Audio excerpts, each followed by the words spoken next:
Rain hammered the canopy like gunfire. Sheets of water slid off broad leaves as soldiers pushed deeper into the jungle. Boots sank into black mud, rifles raised, night vision flickering through drifting fog. They were a multinational extraction unit.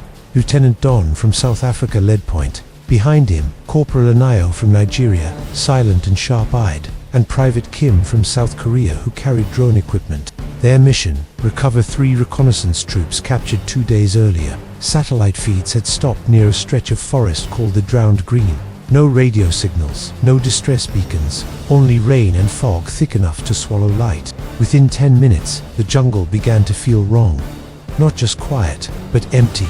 No insects, no frogs, no birds, only the sound of rainfall slapping against their armor.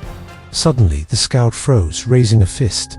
Figures emerged ahead. It was the villagers, short, thin and barefooted under leaf cloaks, their skin painted with ash and clay, their eyes reflected infrared like animals.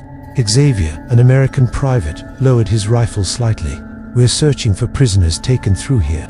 An elderly woman with scar lines etched across her face stepped forward. She pointed backward, then slowly drew her finger across her throat. Another villager muttered in broken English, "Camp, dead, forest hungry. No walk, water breeds." The woman grabbed Dawn's sleeve, her grip icy. She whispered, "Rain wakes it." But orders were orders. They continued. The deeper they went, the darker the jungle became. Mist pooled around tree trunks, and vines hung like wet ropes. Kim launched a drone. It vanished from the monitor after 60 seconds. Static, then black. They reached the enemy camp at dusk. Tents were shredded. Supply crates smashed open. Mud was churned with far too many footprints, and the captured soldiers' bodies lay everywhere. Their weapons were untouched, but their armor was torn open. Not stabbed, not shot. Something had folded them. Bones were twisted backwards, spines curved the wrong way, their faces frozen in silent panic. The medic knelt. No blood loss. Mostly internal trauma. Anayo whispered, "What kind of animal does that?" Lightning flashed. For half a second, something tall stood between the trees beyond the camp. It wasn't moving. Gone when thunder followed. Don raised his rifle, but thermal scans showed nothing. No heat, no shape. Then rain intensified.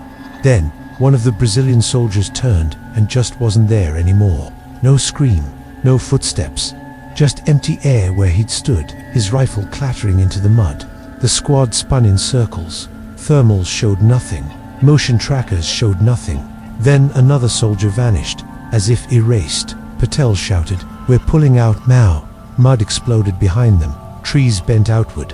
Something enormous slid through the foliage without a sound. Kim was lifted straight upward, vanishing into the canopy. No rustling, no cry, just rain dripping where he'd been. Anayo fired blindly. Bullets just struck bark. Lightning flashed again. This time the creature didn't hide. It crouched among the trees, 9 feet tall. Its body looked as if it were grown from bark and drowned skin, with layered ridges like soaked wood grain. Long arms bent backward at the joints. Its fingers split into crooked lengths, each tipped with flat stone-like pads instead of claws. Its head was smooth. No eyes, no mouth. Only vertical grooves down its face that pulsed faintly with a pale green light. Water flowed through it, instead of out, as if the rain itself fed the thing. Don fired. Bullets punched straight through its torso, but the holes sealed instantly with wet fibrous tissue. The creature leaned, and the trees bowed. Anayo disappeared sideways into the fog, dragged without a sound. Patel ran, but was lifted 6 feet into the air, folded and dropped. The Canadian medic slipped in the mud and looked up. The thing was standing over him, its grooves glowing brighter. He was gone in a blink. Only his helmet was left. Don and the Algerian scout sprinted toward the river. They burst into a clearing and stopped. The villagers stood there, dozens of them, motionless, just watching. Behind Don, the Algerian was simply gone.